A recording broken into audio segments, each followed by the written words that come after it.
iinganyuhin kayo na magsabi na bring him home. Dahil in the first place,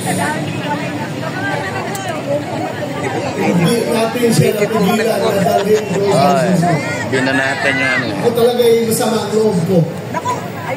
Kaya ako sabihin sa gagawin na bring him home.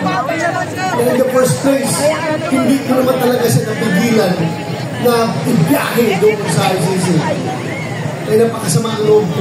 Nung nangyari yun, hindi ko alam kung anong nakadaramdaman ko. Para bang ganito tayo ngayon, ka-helpless.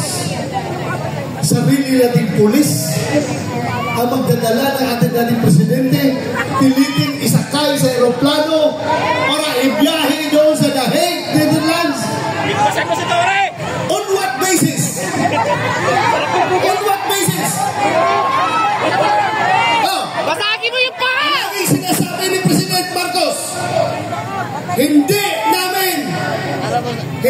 namin ni-recognize ang ICC. Kasi hindi natin membro. Hindi kami nagko-cooperate sa ICC. Anong ginawang rason ni Pangulong Marcos? Interpol! Bullshit! Interpol! Wow! Bullshit! Ako! Naging chief PNP ako! Alam ko ano ang papel ng Interpol sa mundo! Huwag niyo akong lukuhin! Commitment sa Interpol! Bullshit! Oh! Interpolling! Presidente ka ng Pilipinas!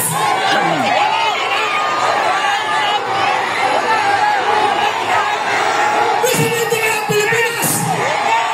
Bong! Bong! Bangag! Bangag! Bugong! Bigyan! Bugong bangag! Presidente ka ng Pilipinas! Magpapresyon ka sa Interpol? Ha? Bigwasan mo si Tore! Pero ang lumalabas, mas gigil mas attack sila. Kaysa Interpol, kaysa ICC.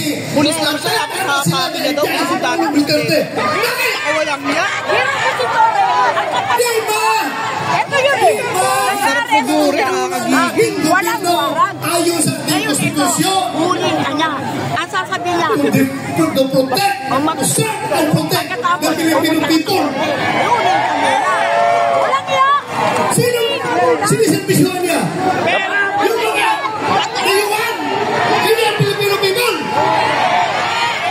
Pag ang Filipino people, yun ang pinadala niya doon sa dahig. Alam niyo, Sasabihin ka sa dahil. habang ICC yung babae. habang kinakarga siya sa aeroplano, nag-stagger sila doon. Sine? Wala na kung magawa. Kaya nandun ako sa Davao. Yung dahil. Kinukoordinate ko yung ating mga May pelikulang communication na ginagawa natin na hindi nakahabol. kamukha niya yun eh. Kaya ako sumama sa Hong Kong dahil sa gabi na yun, alas 3 sa madaling araw dapat ang biyahe ko papunta Hong Kong. Pero mayroong nag-leak sa akin na information.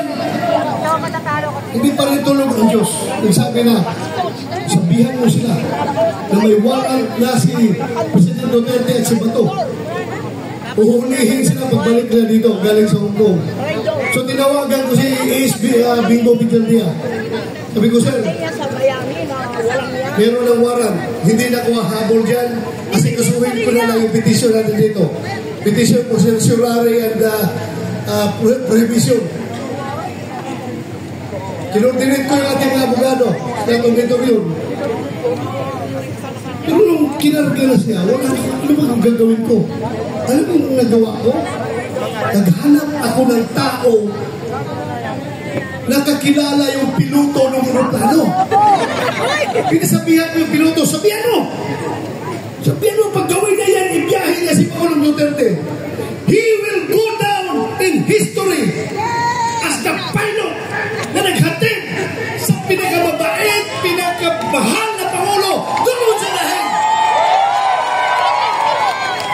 Sabi ko, meron nagtutuminig sa aming dalawa.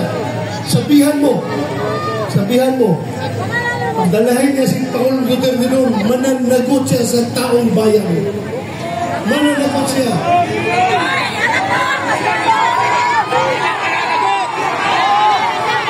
Bitayin!